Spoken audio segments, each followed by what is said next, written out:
Showdown in Springfield. Governor Rauner's newest budget cuts hit social services hard, but the state is bleeding red ink. No, I do not think it's the proper way to balance the budget. But Chicago's not known for making much sense when it comes to finances. Reparations for victims of police brutality.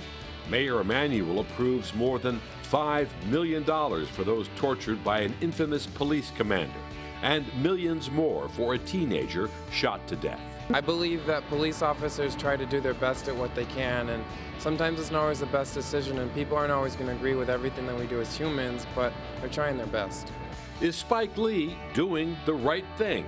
The filmmaker is planning to shoot a new movie in Chicago, but the name is causing a stir. Chirac.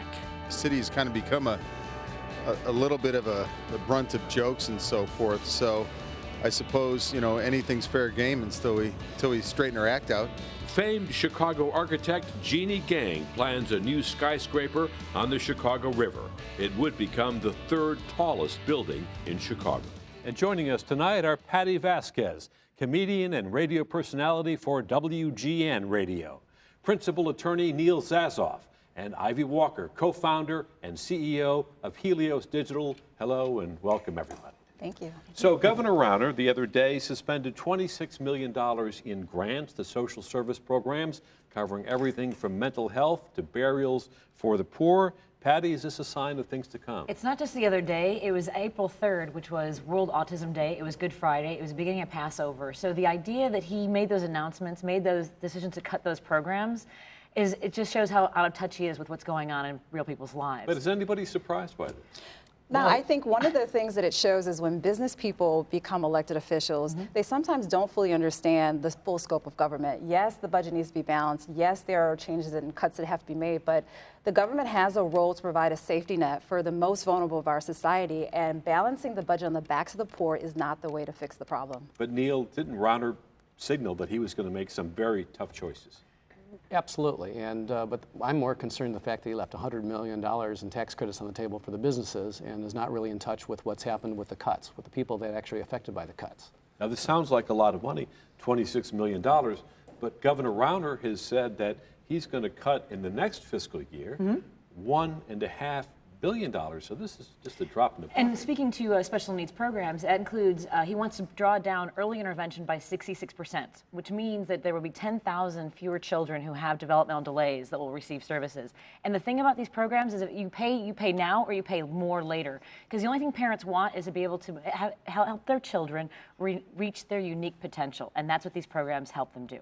And I think that's a really good point, Patty, because the cuts have their immediate impact, but you can trace this to a longer-term problem with the educational system, with crime, with many other aspects of our society. So you may be reducing the cost of some programs, and frankly, many of these programs their budgets are relatively small. You're reducing the cost on the front end, but you're creating a larger problem on the back end that will have to be solved with tax dollars. On the other hand, we have a fiscal year starting in June where the budget is $6 billion in the hole. But you got exactly what you asked for. You asked for, people focused on, we don't want to pay more taxes, we don't want any increased taxes, so something had to give. Yeah. And something's going to get cut. He's decided that it looks good on paper to cut these programs, and real life doesn't happen on paper. It doesn't happen on paper, and it's also not taking a larger view on what the real problem is. Yeah. A lot of times, and Rauner didn't create these problems. He stepped into a situation where we have this budget gap. There have to be some drastic actions taken. But it's time for politicians to stop playing the short game and look at the overall picture to see what's driving the systemic budget problems and what are the best ways to reduce it. You're not going to cut $1.5 billion out of the budget and without causing very real pain for the most vulnerable in our society. Exactly. In a series of interviews this week, Governor Rauner has suggested that for some entities, some cities, and even the Chicago Public Schools, that perhaps bankruptcy is a way out. What do you think about that? It's a way out for him. Absolutely, and it's also a way out for him. I think he wants the private sector to step up and fill the role where the government is not doing it anymore. I mean, that's really what it's saying. Is what it seems like. It's also a corporate response, right? That is something that you would expect to hear from a business person. That is a very strategic decision to make financially when you're running a business. That is not the way government is supposed to operate. Except it has operated in places like Detroit. I mean, the city of Detroit just went through a very prolonged bankruptcy. But do we want to be Detroit, right? No kidding. Comparing us to Michigan isn't really Yeah, where no you want to offense. go. Yeah. But bear in mind, this is a CEO of a business sitting upstairs making cuts that affect people downstairs. He is not walking down and making those firings himself. And he's acting exactly like that. So. And they even said when they made these cuts on April 3rd that they didn't have time to collect all the data to see if these were essential programs. Right. So they decided they weren't essential. That was basically what they said. But we got to give him some credit. I'm not going to say I like the cuts, but you couldn't get the rest, the Democrats and Republicans together to agree on a budget. So he stepped in and did what he thought he needed to do. So while at the same time I'm criticizing the cuts, something had to be done. So some of it is political posturing, but Because there are Democrats running Springfield. Absolutely. Right. Well, yeah. So you've got to. There's some of this is taking the big stick and seeing what you can beat out of people. I get that. That's how politics works. But at the same time, to Patty's point, make sure you understand what you're really cutting and what you're proposing. For example, with the proposed cuts for DCFS for 18 to 21 wards of the state. That's absolutely problematic as you think about these young people trying to get on their feet and start their lives without the support of the state. I mean, if you look at it, kids are leaving home. Average age is, 26 now? And you're asking these children who've been through a traumatic life to, on your own, 18, you're done. We really need to be mindful and thoughtful about how we're affecting the cuts. We need to move up to the city desk. One of Mayor Emanuel's first actions after being reelected was to approve reparations for victims of the notorious former police commander John Burge. He's set aside $5.5 million as a special fund for those who were tortured under the regime of Burge.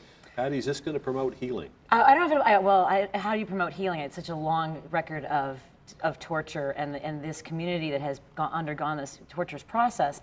It seems to me like it's trying to get ahead of it because I would imagine that there would be more money that they'd be able to get to prove all these cases. Except apparently the statute of limitations has run out on many of them, and that's one of the reasons why the mayor has put forward this money with the approval of the city council. I think it's the right thing to do, but I think what we as taxpayers really need to start focusing on is the fact that this is not punitive to the police. This is punitive to the taxpayers because we are the ones who foot the bill for this. And we need to start demanding that our policing structure, that the strategies that are being used to police our communities are in line with what actually is effective. There's a lot of data that shows that the strategies that have been employed simply aren't. The police are not in touch with the communities that they serve, and therefore you have this disconnect between the two. And you'll see cases like this where whether it's torture or it's the McDonald teenager who was shot 16 times.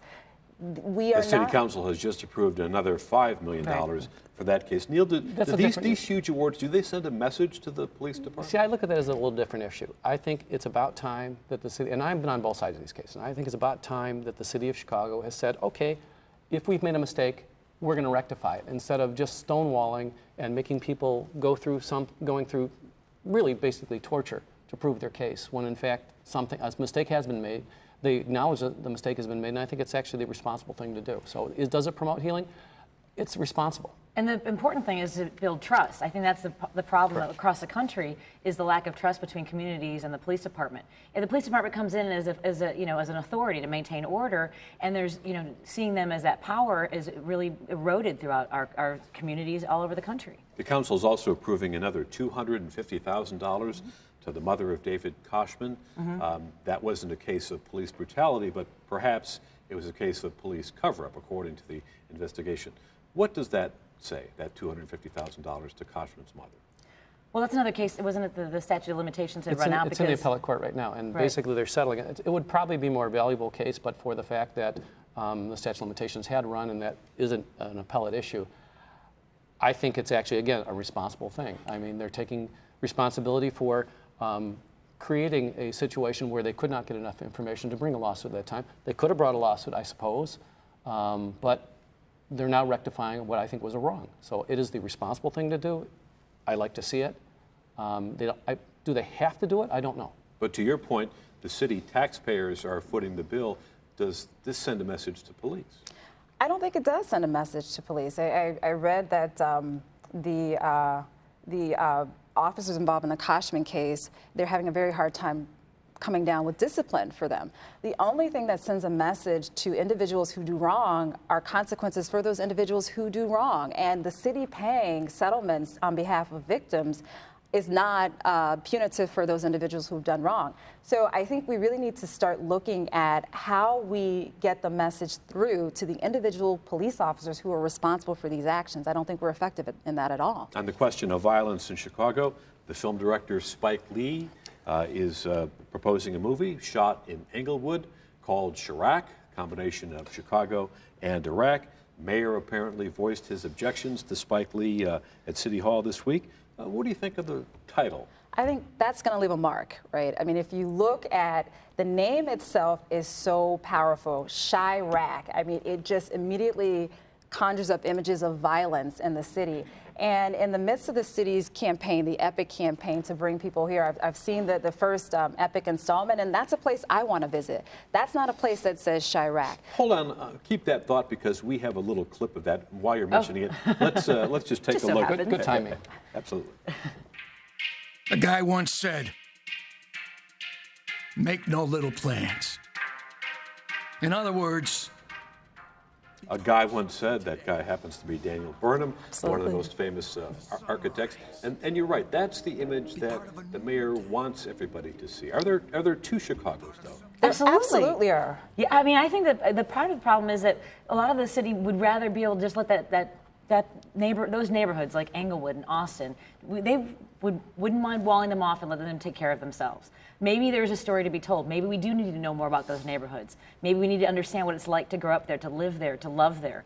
And Spike Lee is a storyteller. There are stories there. Well, the story's being told. It's the question is the name. But is the name that difficult to deal with? I mean, you've got to give the filmmaker freedom to be able to pick and choose what he wants to do, what message he wants to communicate. And I think the message needs to be communicated. The question is the name that offensive? I think we can get over it. Several aldermen have already suggested that if he doesn't change his name or the name of the film, that they may try to withhold the tax credits that Spike Lee would get and Amazon, the producer, for filming this movie in Chicago. So I think there are a couple of things to consider. First of all, the more we talk about Chirac, the more it's going to be the title, right? Get the money from somewhere. Absolutely. It's because if it's getting this much attention and it hasn't even been shot, then heavens, it'll definitely get a lot of attention once it's made.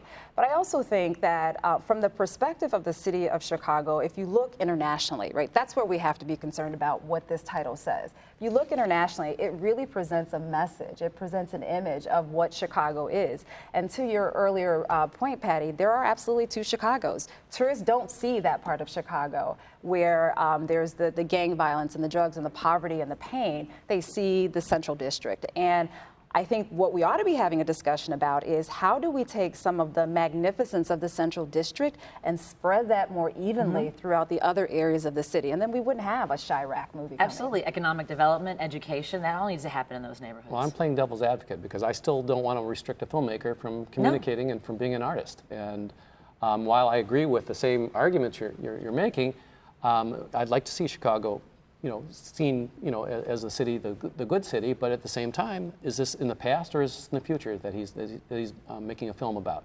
So I think he's focusing on a bit of the past, but at the same time, I don't want to restrict him from being able to communicate and give a message that he thinks he wants to do, as opposed to what we would like him to do. Does it make these aldermen look small?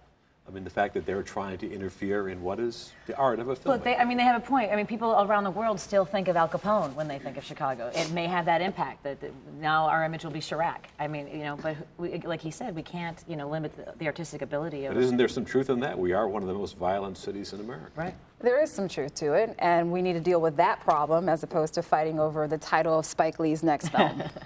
And it does bring attention to it. So it's not a bad Well, thing. let's hope so. So let's hope it's not an exploitative look at what is really happening in these communities. I grew up in Austin, and I would hate to see the area of the city that I come from overly done and glorified in a way that doesn't really get to the root causes of some of the problems that are happening there. So I kind of trust Spike Lee. I trust Spike Lee a little bit. I like his films. And it sounds like there's going to be an all-star cast, right? Absolutely. Yes, Kanye absolutely. West and Samuel Jackson, yeah. Yes. Jeremy Priven.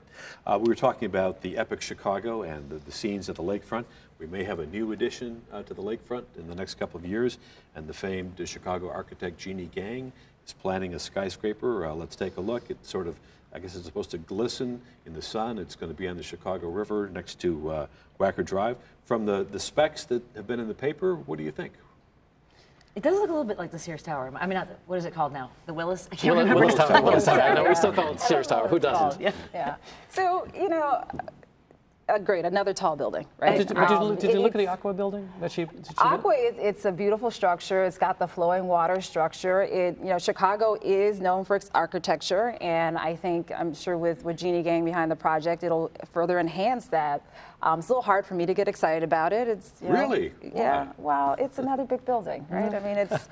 Well, we're always told that there are going to be more jobs and all these great things are going to happen if we have these buildings, and yet we never hold people, we never check afterwards. We never check the record and go, what did they tell us was going to happen and what really happened? So that's always part of the story for me. Neil, what about you aesthetically? What do you think of the building? Thanks. Well, I like the Aqua Tower, and I think this one's another great addition. I think it's beautiful. I think she does really good work. And isn't this what Chicago is known for? I mean, we are the city of skyscrapers. We are the city of skyscrapers. This will be the third or the fifth largest or tallest, depending on how it's Right. judged. So, you know, I think it's great, but I feel like there's this ever-present race to be the tallest building. I'd like to see something really unique and cool done internally to these buildings, right? You know. Well, plus we still have don't we have a big crater from the spire? I mean, that never even. That's a topic for Yeah, another absolutely. show. We have to wrap up. Patty Vasquez, Neil Zasoff, and Ivy Walker, thanks for your time today.